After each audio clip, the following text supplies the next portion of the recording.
Hello friends, welcome back to my YouTube channel. मैं हेमंत कुमार, आप सभी का अपने YouTube channel from nothing to something में स्वागत करता हूं। चलिए देख लेते हैं बैंक निफ्टी को कल कौन से लेवलों पर ट्रेड कर सकते हैं और कौन से लेवल हमारे लिए कल के इंपॉर्टेंट होने वाले हैं। तो जैसे कि हमने कल का डिस्कशन करा था कि मार्केट गैप डाउन ओपन हो सकता है, तो हमारा पहला लेवल होगा हमारा 39,200 के अप्रॉक्स, और उसको ब्रेक करता है तो 39,000। पहले हमारा लेवल होगा 39,300 और उसके बाद हमारा लेवल हो जाएगा 39,000। तो मार्केट ने क्या किया, मार्केट ने गैप अप ओपन होने के बाद एक कैंडल जरूर यहाँ तक आई थी 39,240 तक। उसके बाद में मार्केट ऊपर जाके 39,500 और 39,300 के बीच में पूरा दिन इसने कल आज काट दिया है। तो ऐसी कंडीशन में क्या हो सकता है कि मार्केट एक रेंज में क्लोज है। तो मार्केट एक रेंज में क्लोज है। कल अगर ये फ्लैट ओपन होकर अगर ऊपर की साइड को क्रॉस करती है 39,530 को क्रॉस करती है, तो हम एक ऊपर की साइड को ट्रेड लग सकते हैं। हमारे जो इनिशियल टारगेट हो जाएगा वो 39,800 का हो जाएगा।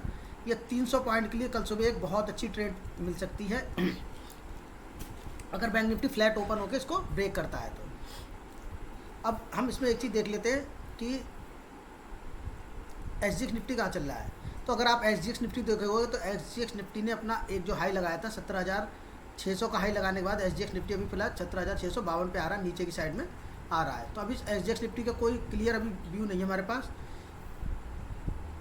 कि ये कल फ्लैट ओपन होगा, ये वो होगा। हालांकि डाउ जोन्स पॉजिटिव चल रहा है और SGX निफ्टी भी पॉजिटिव चल रहा है। तो फिलहाल अभी कुछ ऐसा कहा नहीं जा सकता कि SGX निफ्टी कहाँ पर ओपन होगा। तो इसके हिसाब से मान लीजिए हम फ्लैट के हिसाब से अपनी एनालिसिस कर लेते हैं।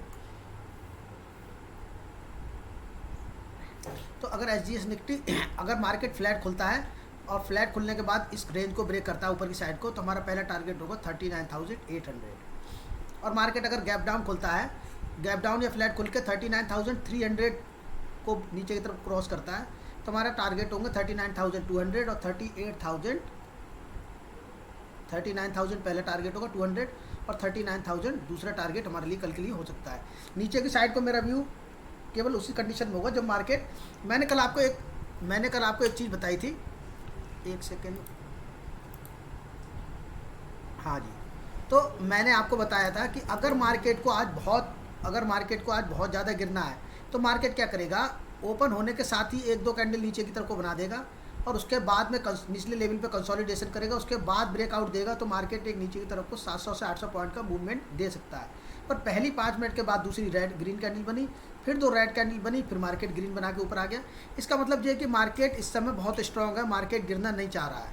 तो हमारे लिए जो भी हो, हमें नीचे की साइड को अपना व्यू कल के लिए भी थोड़ा कम ही रखना है, क्योंकि अगर मार्केट यहाँ तक आया था तो मार्केट नीचे भी जा सकता था, पर मार्केट ने यहीं से रिकवरी कर ली, फिर उसी जगह पे आया, फिर उससे ऊपर चला गया, फिर यहाँ से जाके यहाँ पर कहीं क्लोजिंग दे दी है। तो जब ऐसा कभी मार्केट में होता है तो हमें पहले मार्केट के लिए व्यू ऊपर की साइड को रखना पड़ेगा 35,000 के ऊपर यहाँ पर। अब ये भी हो सकता है, देखो दोस्तों, पहले तो डिपेंड करेगा पहला मूवमेंट क्या है मार्केट का। अगर मान लीजिए मार्केट फ्लैट होकर ओपन होकर 39,800 या 700 तक चला जाता है और उसके बाद में यहीं कहीं ये होवर करने लगता है, यहीं कहीं टाइम बिताने लगता है, तो आपको हो सकता है कि कल 40,000 तक के लिए पहले एक अगला ऊपर का मूवमेंट मिल जाए। ये तो हो गई हमारी पहली ट्रेड कि फ्लैट ओपन होकर अगर 500 को ब्रेक करता है फिर ऊपर जाके कंसोलिडेशन करता है। पर 500 से हमारा टारगेट पहला 39,800 का ही रहेगा, और उसके बाद ये भी हो सकता है कि 39,000 पे कंसोलिडेशन करे और उसके बाद नीचे गिरे। तो ये भी एक अच्छी ट्रेड हो सकती है जो हमें 39,300 तक दोबारा ला सकती है। क्योंकि क्या होता है, पहली बार में सुबह के टाइम पे जो मोमेंटम, पॉजिटिव मोमेंटम आता है, जैसे मैं आपको पुराने चार्ट में दिखाता हूँ, ये 5 तारीख को जो एक्सपायरी थी, इसमें क्या हुआ कि जैसे मार्केट खुलता है एकदम से ऊपर की तरफ को जाता है, फिर यहाँ होल्ड करने लगता है, उसके बाद में इसने ये यहाँ पर बना दिया था। ये एक्सपायरी वाले दिन का चार्ट नहीं है, एक्सपायरी वाले दिन का चार्ट मिलता है तो ये दिखाता हूँ आपको। ये आपका एक्सपायरी वाले दिन का चार्ट है।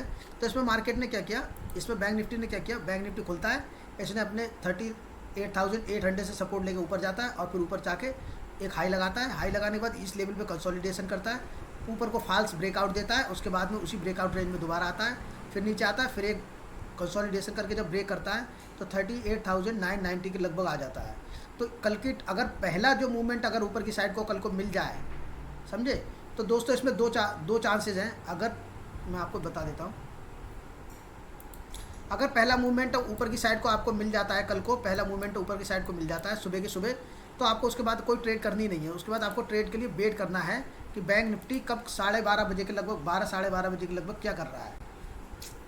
मान लीजिए पहला मूवमेंट बैंक निफ्टी ने ऊपर आया, बैंक निफ्टी ने 39,800 का पहला 39,800 तक बैंक निफ्टी चला गया, आपको पहला एक मोमेंटम मिल गया, 500 से 300 पॉइंट का एक मोमेंटम मिल गया ऊपर की साइड को। तो आपको यहाँ पर कोई ट्रेड नहीं लेनी है, ना नीचे की साइड में ना ऊपर की साइड में। आपको क्या करना है, केवल आपको यहाँ पर एक रेंज बनने का वेट करना है। नहीं तो क्या करना है कि मार्केट जब तक हायर हाई लगाता, जैसे मार्केट हायर हाई लगाता जा रहा है, ये ऐसे लगाता जा रहा है, लगाने देना है।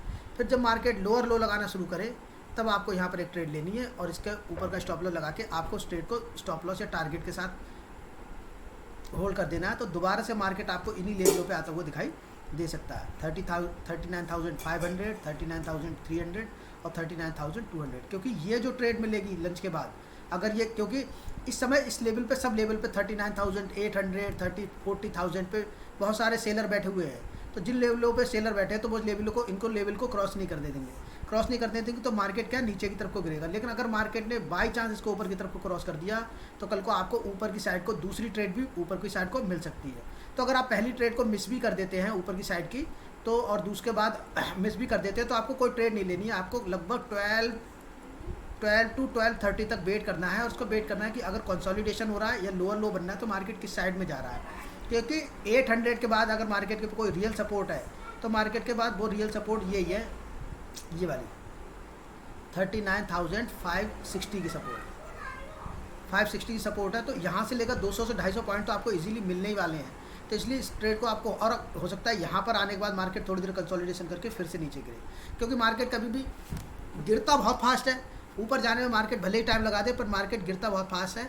इसलिए, और कल की साइड को मेरा व्यू जो है थोड़ा पॉजिटिव की साइड में है, क्योंकि मार्केट ने, हालांकि मार्केट गैप डाउन खुला था, गैप डाउन खुल के भी अपने आप को होल्ड करा है। तो जैसे मार्केट ने यहाँ पर भी गैप डाउन खुलने के बाद अपने होल्ड करा था, ये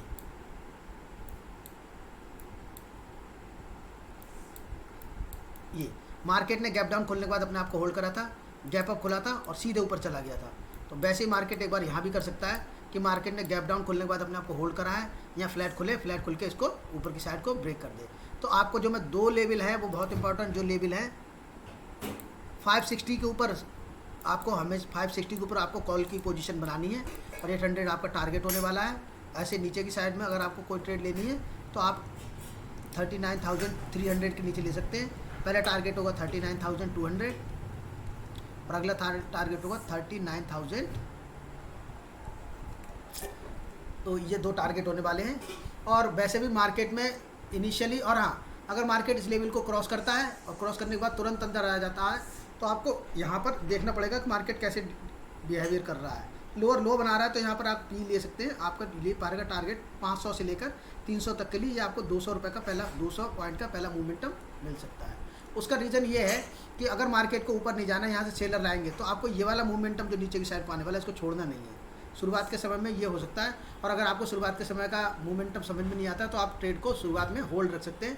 आपको केवल जो 12:30 पे एक सिंगल साइडेड मोमेंटम जो आता है, अगर मार्केट ऊपर जाता है तो नीचे, और मार्केट मान लीजिए नीचे आता रहता है और 39,200 पे यहाँ जाके कंसोलिडेशन करता है, उसके बाद ऊपर की साइड को ब्रेक करता है, तो आपको 39,600 के लिए एक टारगेट मिल सकता है। तो डिपेंड करता है कि मार्केट ने इनिशियल मूवमेंट कैसा दिया है। अगर इनिशियल मूवमेंट आपको समझ में नहीं आता है तो आप अगले मूवमेंट का वेट कर सकते हैं। कंसोलिडेशन के बाद चाहे नीचे की तरफ को ब्रेक करे, चाहे ऊपर की तरफ को ब्रेक करे, चाहे कंसोलिडेशन के बाद नीचे की तरफ को ब्रेक करे, वीडियो की तरफ को ब्रेक करे, उस ब्रेकआउट पे आप एक ट्रेड ले सकते हो। और एक छोटे से एसएल के साथ 20 या 30 रुपये के एसएल के साथ आपको एक कल को बड़ा टारगेट मिल सकता है। तो वीडियो कैसी लगी दोस्तों, और बताना ज़रूर, और अपने फ्रेंड्स के साथ इसको सब्सक्राइब कीजिएगा। वीडियो के अंत में मैं उन सभी लोगों का धन्यवाद करना चाहता हूं जिन्होंने इस चैनल को सब्सक्राइब किया। Thank you friends.